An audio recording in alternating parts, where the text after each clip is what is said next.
बिस्मिल्लाहिर्रहमानिर्रहीम। अस्सलाम वालेकुम नाज़रीन, आप यूट्यूब और फेसबुक चैनल देख रहे हैं। मैं राना उज़ैर हूँ। नाज़रीन कराम, इस वक्त बहुत कुछ जो पाकिस्तान में चल रहा है, जो पाकिस्तान में अमरीकी बूट्स आकर हुकूमत कर रहे हैं, ये सब कुछ अच्छा होता हुआ दिखाई नहीं दे रहा। जिसकी बात इमरान खान करता था कि हम अमेरिका की ग़ुलामी नहीं करेंगे, हम दोस्ती सबके साथ करेंगे, लेकिन आज पाकिस्तान को दोबारा से अमेरिकी बूटों के पास, गोरों के काले बूटों के आगे धकेल दिया गया है। और इस हवाले से जो अनहोनी हुई है कि जनरल बाजवा का किरदार इस पूरे के पूरे प्लान के अंदर बड़ा मशकूक होता चला जा रहा है। क्योंकि आज जो खबर मैं आपके सामने ब्रेक करने जा रहा हूँ, जो खबर मैं आपके सामने रखने जा रहा हूँ, उसको मीडिया बात नहीं कर रहा, उसके ऊपर यूट्यूबर उसके ऊपर बात नहीं कर रहे, क्योंकि वो हक़ाइक़, वो असल हकीकत जिसकी वजह से आज इमरान खान को निकाला गया था, रातों को अदालतें खोली गई थी और regime चेंज ऑपरेशन का जो असल मकसद था वो आज पूरा हो चुका है। तो नाज़रीन कराम, इस हवाले से पाकिस्तान ने अमेरिका को फ़ौजी अड्डे फराहम कर दिए हैं। ये खबरें चल रही हैं और उस पर इंटरनेशनल मीडिया की बाकायदा तौर पर कंफर्मेशन भी आ चुकी है।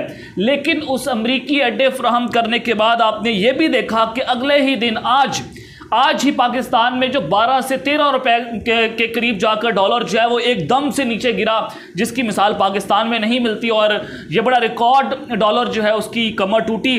लेकिन सबके पीछे एक बहुत बड़ा गेम प्लान है, एक बहुत बड़ा पाकिस्तान जो है उसमें जनरल बाजवा ने क्या अमेरिका से डील कर ली है और डील क्या हुई है, और इस हवाले से बैनुल अक़वामी मीडिया पर जनरल बाजवा के हवाले से क्या कुछ चल रहा है, क्या डील्स हुई हैं, क्या मुतालबात पाकिस्तान ने माने हैं, ये तमाम तर डिटेल्स, ये तमाम तर जितने भी होशरुबा इंकशाफात हैं वो मैंने आपके सामने रखने हैं। लेकिन अगर आपने चैनल को सब्सक्राइब नहीं किया, चैनल को लाजमी सब्सक्राइब कर लें, बेल आइकन को दबा दें, आने वाली तमाम तरह अपडेट्स आपकी खिदमत में बर वक्त पेश होती रहें।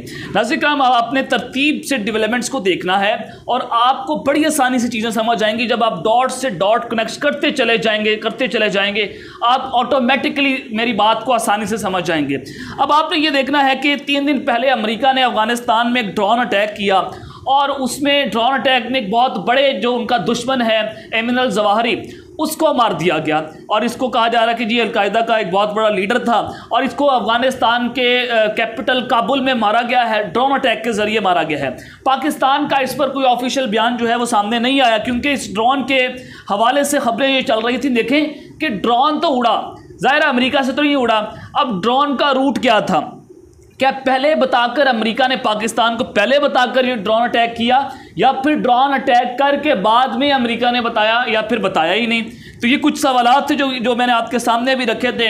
क्योंकि इस वक्त पाकिस्तान की जो ऑफिशियल स्टेटमेंट है, वजारत खारजा हो, DGI SPR हो, इनकी स्टेटमेंट आना इस वक्त इंतहाई ज़रूरी बन चुका है। सबसे पहला सवाल ये, कहाँ से ड्रोन उड़ा? ये बड़ा सवाल है कि ड्रोन ज़ाहिर अमेरिका से तो नहीं उड़ेगा, मैं आपको वही बता रहा हूँ। अमेरिका इतने 1000 किलोमीटर दूर, तो ज़ाहिर है उसकी मिडल ईस्ट में कुछ अपनी जो एयर बेसिस हैं वो भी मौजूद हैं। कतर की एयरबेस से, जहां पर अमेरिका की एयरबेस है, वहां से ड्रोन उड़ता है और उसकी मुआवनत जो है वो ओमान ने की और मुत्तहदा अरब अमारात ने की। तो दूसरा बड़ा सवाल कि अफगानिस्तान में इसको फैसिलिटेट कौन कर रहा था, ग्राउंड की जो इंटेलिजेंस है वो कौन अमेरिका को प्रोवाइड कर रहा था? ये बड़ा अहम सवाल है। इस पर भी देखना होगा कि अफगान तालिबान जो है वो क्या इस पर जवाब देते हैं। लेकिन मैंने जब सुहेल शाहीन साहब से रब्ता किया, उन्होंने हमें इस हवाले से कोई जवाब देने जो है वो नहीं दिया।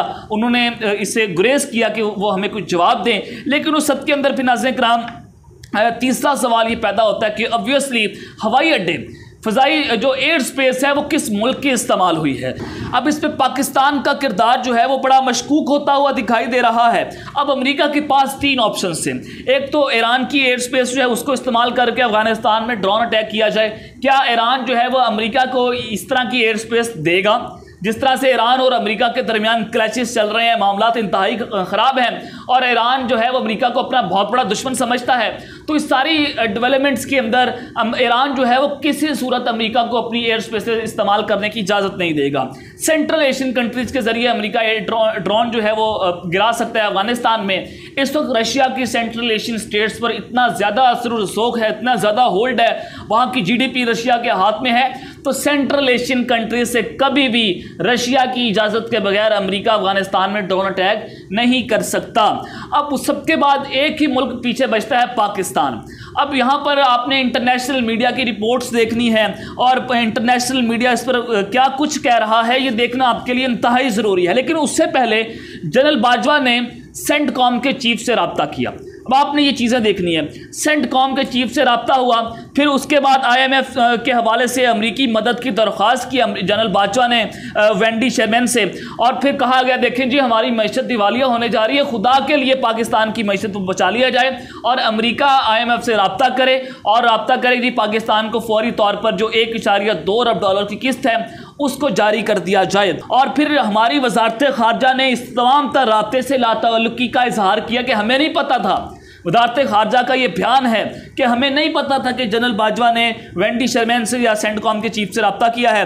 और फिर उस सबके बाद शहबाज शरीफ के जो मुआविन खुसूसी हैं तारिक फातमी, वो भी अमरीकी वेंडी शेरमैन से मिले।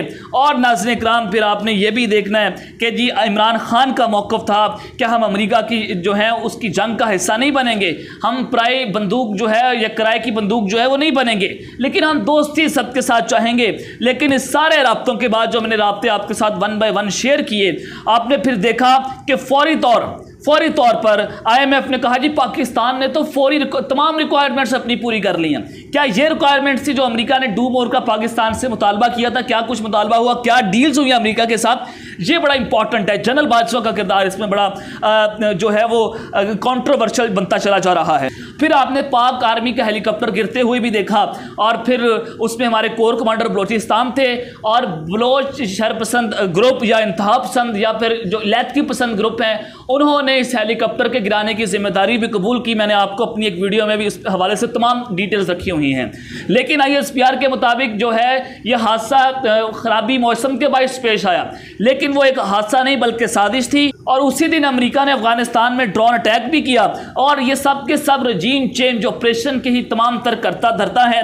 और नाज़रीन इकराम जो ड्रोन अटैक अमेरिका ने पाकिस्तान की हवाई अड्डा इस्तेमाल करते हुए किया, यानी कि एयर स्पेस पाकिस्तान की इस्तेमाल हुई जो अफगानिस्तान में ड्रोन अटैक किया गया अमेरिका की जानिब से। अब मैंने तमाम ऑप्शंस आपके सामने रखे।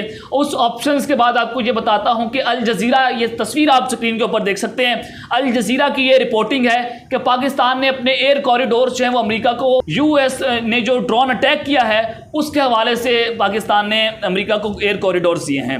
फिर न्यूयॉर्क टाइम हो, वाशिंगटन पोस्ट हो, उन्होंने भी पाकिस्तान कहा है कि जी पाकिस्तान ने अमेरिका को हवाई जो अड्डे हैं या एयर स्पेसिस हैं उसको इस्तेमाल करने की इजाज़त दी है। तो नाज़रीन इकराम अब आपने ये भी देखा कि हेलीकॉप्टर गिरा, IMF की डील, फिर हवाई अड्डा पाकिस्तान का इस्तेमाल किया गया अमेरिका की जानिब से, फिर इमरान खान को नाअहल करवाने के हवाले से जो इस वक्त डेवलपमेंट्स हो रही हैं, इलेक्शन कमीशन का फैसला, ये तमाम तरतीबों से चीज़ें आती रहीं। और आज डॉलर 10 से 12 रुपये सस्ता हुआ और मज़ीद तकरीबन 15 से 20 रुपये सस्ता होने का इम्कान है।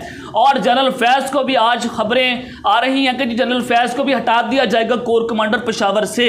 पेशावर की तब्दीली जो है वो इस वक्त सामने आ रही है कि GHQ में इस हवाले से डिस्कशंस चल रही हैं। अब जो ये एयर स्पेसिस इस्तेमाल की गई अमेरिका की जानिब से, हमारे किसी इदारे ने इसकी तरदीद नहीं की, वजारत खारजा ने इसकी तरदीद नहीं की। कहाँ मर गए बिलावल भुट्टो? हमारे वजीर खारजा ने आज तक इसके ऊपर कोई स्टेटमेंट जारी नहीं की। वो DGISPR जो अमेरिका को अच्छा बच्चा कहने के हवाले से इसकी ज़बान नहीं थकती थी, और वो कहता था कि जी अमेरिका, इमरान खान तो झूठ बोलता है, कोई अमेरिका ने साजिश नहीं की, इमरान खान तो झूठ बोलता है, कोई अमेरिका ने हमसे फौजी अड्डे नहीं मांगे, हमने एब्सोल्युटली नॉट कहकर गलत किया है। और आज DGISPR ने क्या एक प्रेस कॉन्फ्रेंस की कि हमने अड्डे नहीं दिए या हमने अड्डे दिए हैं, कि इस हवाले से नजम सेठी साहब ने भी दावा किया, उन्होंने तस्दीक कर दी, क्योंकि नजम सेठी साहब को तो आजकल सब कुछ माफ़ है और वही आजकल मर रहा है, वही ज़ेर अताब आता है जो हमारे जैसे मुहिब्बे वतन जो पाकिस्तान जिंदाबाद जो है उसका नारा लगाते हैं। लेकिन जनाब मन कहते हैं, नजम सेठी साहब फरमाते हैं कि जब अफगानिस्तान में एमएनएल जवाहिरी पर ड्रोन हमले का ऑपरेशन अमेरिका ने पाकिस्तान के साथ मिलकर किया, हमले के बाद अमेरिका ने पाकिस्तान का शुक्रिया अदा भी किया। पाकिस्तान जो है उसको फैसिलिटेट कर रहा था अमेरिका को, फिर अमेरिका ने पाकिस्तान का शुक्रिया अदा भी किया और जनरल बाजवा ने बदले में माशी मदद मांगी है, जिसके बाद आप ये डॉलर के असरात करते हुए देख रहे हैं। तो ये हैं तमाम तर तफसीलात कि इस वक्त पाकिस्तान के हवाले से ख़तरे की घंटियाँ बज चुकी हैं। रूमर्स को ख़त्म करने की ज़रूरत है। DGI SPR साहब प्रेस कॉन्फ्रेंस भी करें और इस वक्त जो जनरल बाजवा जो कुछ कर रहे हैं वो फिर पूरी कौम को देखना भी चाहिए। तो अब तक के लिए इतना ही, अपना ख्याल रखिएगा। इस चैनल का भी अपने लाजमी ख्याल रखना। नैला निगहबान, पाकिस्तान जिंदाबाद।